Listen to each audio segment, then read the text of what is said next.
Alright guys, so here we are once again for another F1 2016 career mode video. This is still of course the preview build of the game, so just be aware that this game is not final and there are going to be some bugs here and there. So we're continuing on from where we left off. Unfortunately, I went ahead and did qualifying in the Renault and all that kind of thing, but for some reason my qualifying pace and even practice pace was just nowhere near the likes of the AI. So what I've done is I've restarted the career mode, but you're not going to miss out on any of the action. I'm going to catch you up to speed basically on what happened, and we're going to restart from there. So basically what happened, I signed for Red Bull Racing, a higher up team. I thought I'd give this mini career mode something a little bit different to what I'm going to do in a few weeks time anyway. So I decided to go with a front running team and just see what we could do in a very short space of time. So here we are in the Red Bull, driving in Max Verstappen's car. So I've got Daniel Ricciardo as my teammate. As you can see,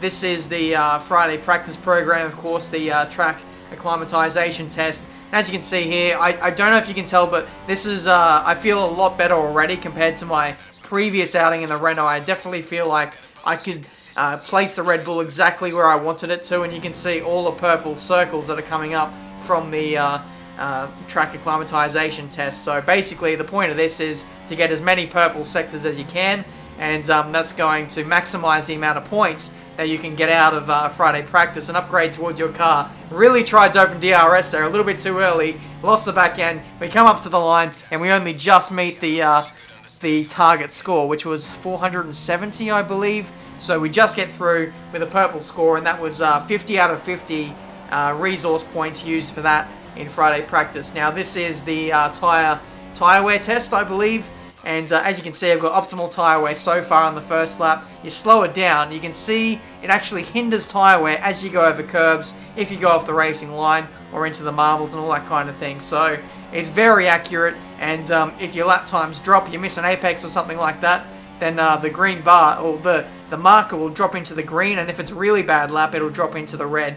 As you can see here, having a little bit of a kerfuffle there with Sebastian Vettel. I lost a bit of my front wing there, and that was the end of the session, ending up in 18th place. And this is the end of Friday practice. You can see all of the resource points we've earned just from that session alone. And just bear in mind, guys, for this career mode, I have not spent any resource points. I'm going to save that for episode number 2. So in the comments, let me know where I should spend my money, spend my resource points. Definitely get on to doing that for the next episode. So here you can see, this is the final bit of practice that I do. I was pushing a little bit hard and got on the curb, and that was all she wrote. So that's a really big confidence inspirer heading into qualifying. This is it, the last qualifying session of the day, and this is the one the drivers need to make sure they impress in. So here we go, cutting straight into the action here for qualifying. There's only the one session in this one because it's a short race weekend. I didn't want to fuff around too much with the qualifying sessions. I'll probably save that for the actual career mode when it properly comes out. And now here, I'll just leave you guys to enjoy the game sounds for the final few corners here.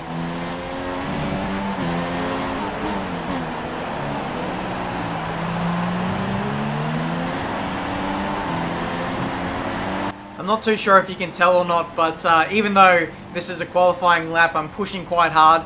You're still kind of on the edge of whether you're going to crash out or not. It's just, with the curbs on this game, especially in Melbourne, it is so easy to crash, and well, there we go, right on cue, we've crashed in qualifying. The curbs really did catch me out, and at some points I really wanted to push just to make up that extra time. And as you can see, you can't go full throttle, with a little bit of, steering load on the car, going through high-speed corners and then resting on the curb too much. That's what happens, and that was pretty much the end of our qualifying session. You'll see on the replay camera here, pushing a little bit, probably didn't take enough curb on the right-hander, ran wide a bit for the final part, and that was all she wrote for qualifying. I believe I was like deep inside the top 10 at the point that I set that lap, but by the time the session ran out, last place. So we're definitely better than that, so we'll see how we go in the race. They say that even a second is an eternity in Formula One, so going 4 winter months with no racing at all has seemed a very long time indeed. We're back though in Melbourne, home of the Australian Grand Prix since 1996. The close proximity of the barriers makes accidents inevitable, and recent history shows us that a safety car is not at all out of the question.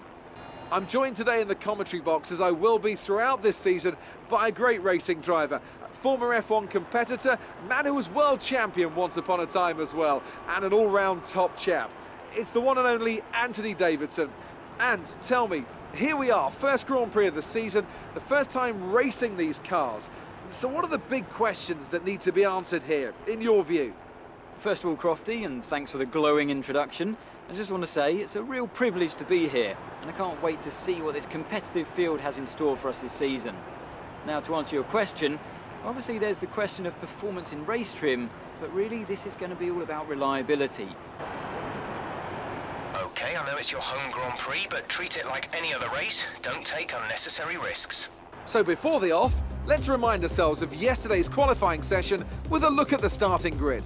Let's not, shall we? The last thing you want to see is your name get rubbed in that you qualified last. But here we are on the grid of the Australian Grand Prix, ready for the first race of this career mode, this mini-series on the preview build of F1 2016. As you can see here, you've got more information now just before you start the race. You can actually access your setups. Here you've got the recommended strategy. It gives you a breakdown of what the tyre life is going to be on the varying compounds. So here, right here is why it's very important for you to put in the work in practice and just see what the tyre wear is like for yourself personally, because those graphs will populate with your own data and you'll see your own drop-off relative to the tyre compounds. So very, very important. I also notice as well on the car settings on the other screen, oh no, it's on this setting actually, you can change your fuel load, or it looked like you could change your fuel load, but unfortunately, for me at least, it would not let me change the fuel. I spent ages like pressing left or right, trying to get it to move. I wanted to lower the fuel load a little bit just to make the car lighter, but unfortunately in this build of the game, it just would not allow me to do it. So here we go, ready for the start of the race. This is actually the build up to the formation lap. And there's a new start procedure now for any start of the race. If you're doing it on manual starts, you have to hold in the clutch. If you're on controller, I believe it'll be the A button, or the X button if you're on the PS4 controller. But if you're on a wheel, it's the upshift button. So you've got to hold that in, and as soon as the lights go out, you release the trigger, and away you go. You've also got to modulate the throttle as well, so just be careful about that. And here on the formation lap, I got a little bit too close to Ericsson there, made contact. His AI has pulled off to the side. He's like, no way, I've had enough of this. And then my car got taken control of, and it pulled me over to the side. And I was crapping myself because I was like, here we go. I'm going to get disqualified, and this is going to be the end of the career mode before it even starts. But looks like it was fine. As you can see, we're ghosting because we've just been placed straight on the grid. We're on the naughty list. We're not trusted to do one slow lap on the formation lap, so the game took control of that for us. And now we are ready to start our very first career mode race. Manual starts. How am I going to go on manual starts?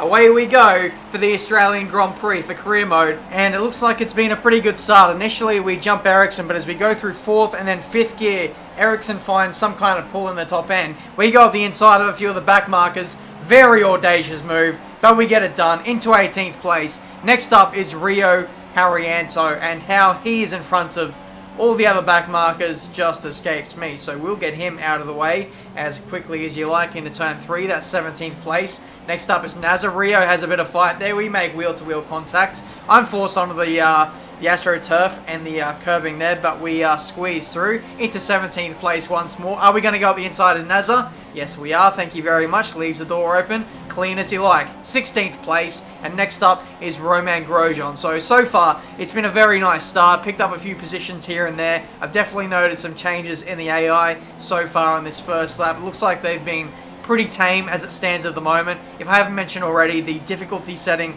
is on the Legend AI, so the hardest difficulty that was on F1 2015. Now this is the second hardest difficulty on F1 2016. I'm not game to try the ultimate difficulty just yet. I'm going to save that for a few months into the game, maybe after my first or even second season, and that's when the difficulty will get ramped up. When you find the exploits, once you get a lot quicker at the game, that's when you up the difficulty. As you can see, running wheel-to-wheel there with Jolyon Palmer there, he gets squeezed, not really squeezed off, he didn't really follow through with it there. He could have gone around my outside and stay on the track. So too with Grosjean there. I feel like the AI, it reminds me a little bit of F1 2014, I must say. The AI are being just a little bit too courteous when you go up the inside into some corners. Like, they absolutely screw themselves over when you go up the inside, it seems, in this build anyway. But either way, we're in P13 at the moment, still continuing to move forward, which is a bit of a shock, to be honest, when you consider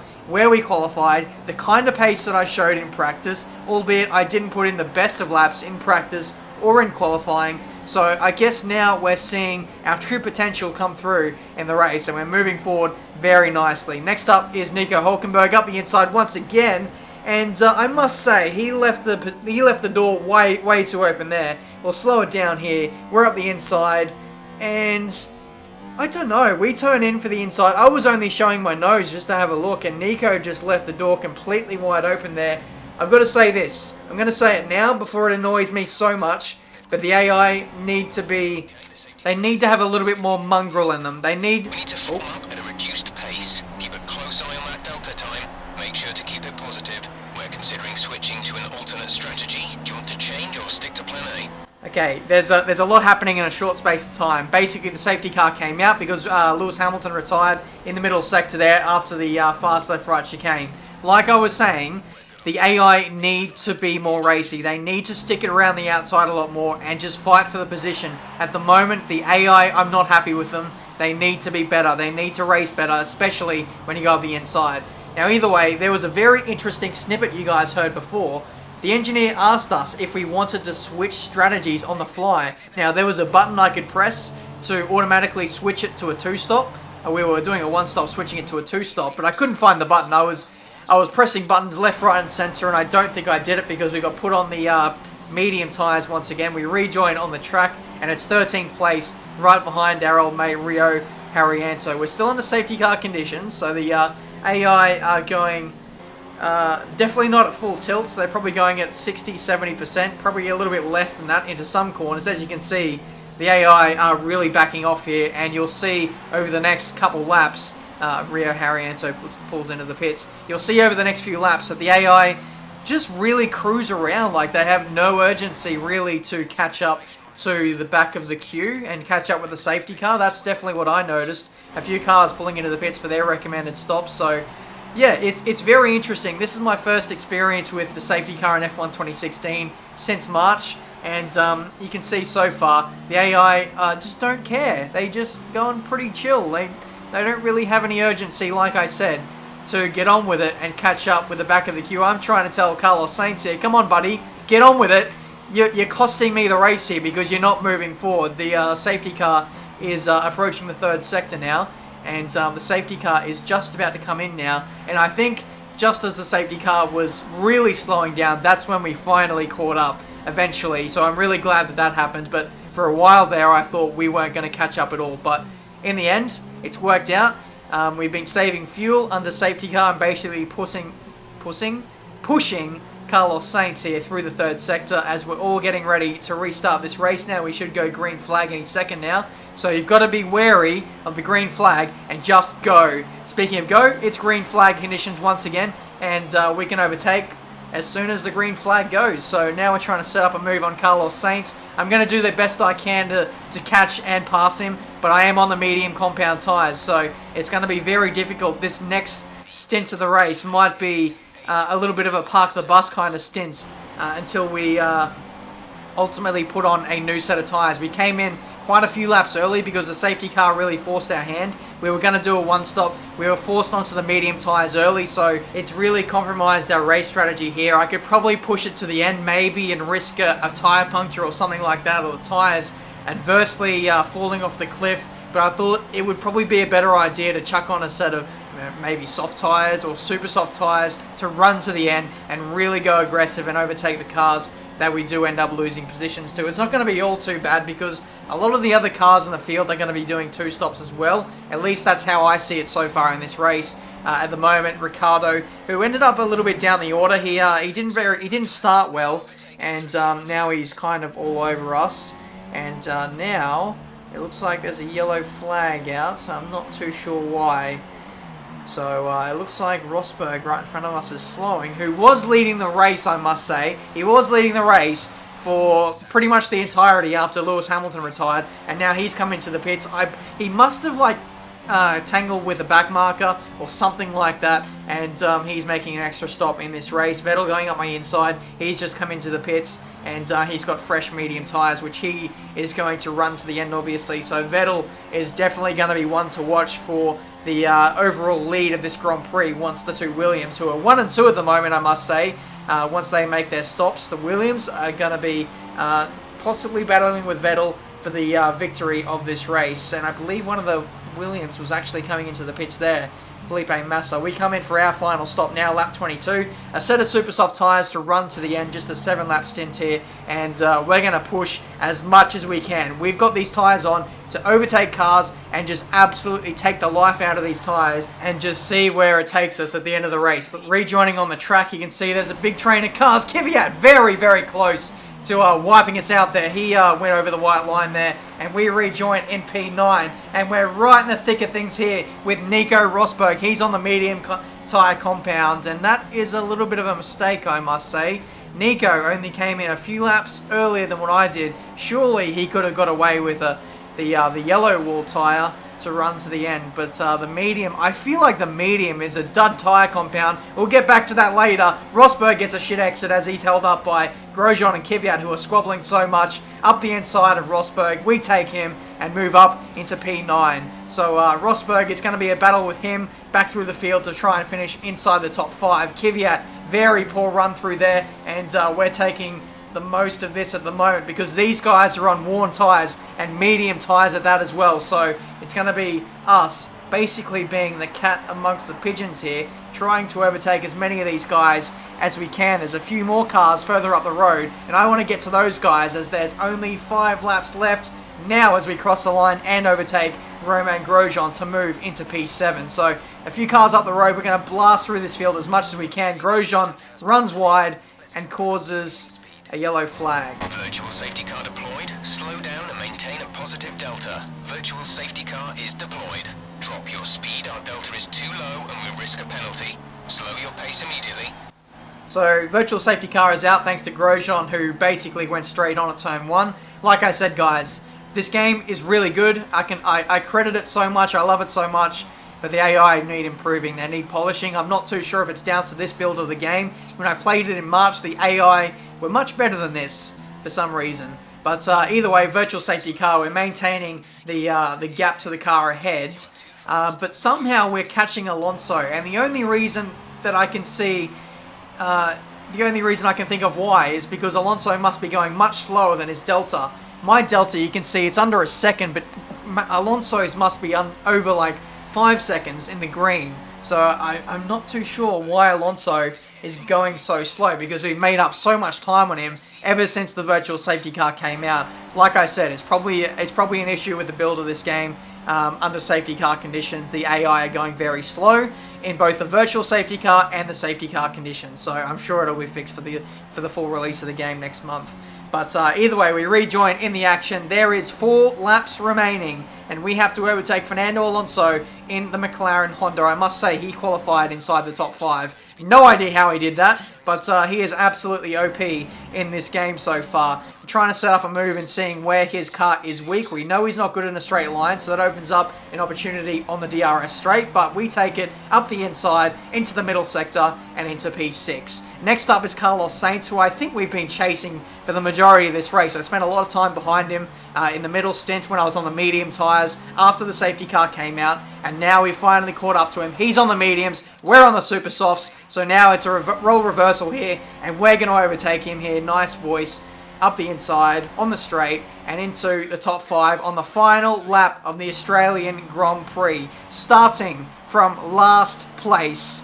We're going to come through the field, absolutely smash through the field, a 2-stopper, and we're going to finish inside the top 5 in our first race in this career mode on the preview edition of F1 2016. Get in there. Top job, my friend, top job. I was a bit worried about this one at the start of the weekend, but you've pulled through. Thank you. Great effort there from Ferrari to take the victory today. And Anthony, what do you think made the difference here? It was a question of right place, right time today. We were looking at an entirely different race before the safety car came out, but they were able to take full advantage after the field had been bunched up. And as we can see, it's time for the podium, and as the drivers make their way out, there's a familiar red suit making its way to the top step. Fantastic win for Ferrari. So there we go, guys. That has been the Australian Grand Prix, the first race of the Career Mode Series, Series 0. This is the preview build of the game. I can't stress that enough, that this is not the full game and this is not a full Career Mode walkthrough. I'll be doing that in a few weeks when the game comes out properly. But as you can see there, a few DNFers there, Lewis Hamilton, Kimi Räikkönen, very crucial runners there, running into some troubles, and I got to say, we got pretty lucky in that race. A safety car, a few cars who were really quick got taken out, and the virtual safety car where we made up a little bit of time. But we did not have a perfect race ourselves either. We ran the medium compound tyre when we really did not need to after doing the two-stop in the end there. Constructors, Williams is leading the way on 33 points.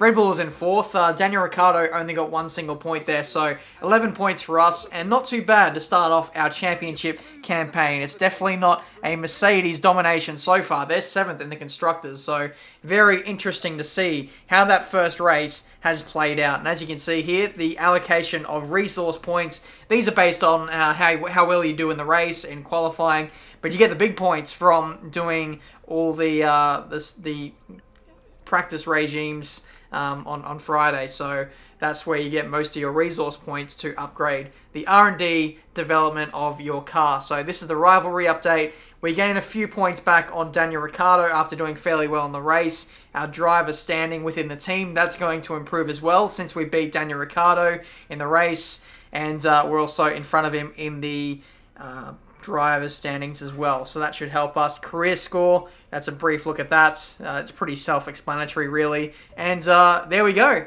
That is Career Mode, episode number 1, the Australian Grand Prix. It's been done and dusted. We went from last to 5th, and I think it was a pretty good episode. Lots of racing there. I hope you guys got a good idea of what the AI is like at this stage. I feel like they are better than what they are in this video. I really hope that for the full release of the game, they are a lot more racy, and they're a lot more attuned to the way that I saw them just a few months ago when I tested in Birmingham. So there we go, guys. That's been this video for today. Leave a like on this video if you enjoyed. Subscribe to the channel if you're new. We've got some resource points to spend on the car in the next episode, so let me know what areas of the car we should improve for race number 2, of this Career Mode Championship. Thank you for watching. Subscribe to the channel if you're new, and I'll see you guys for a brand new video very soon.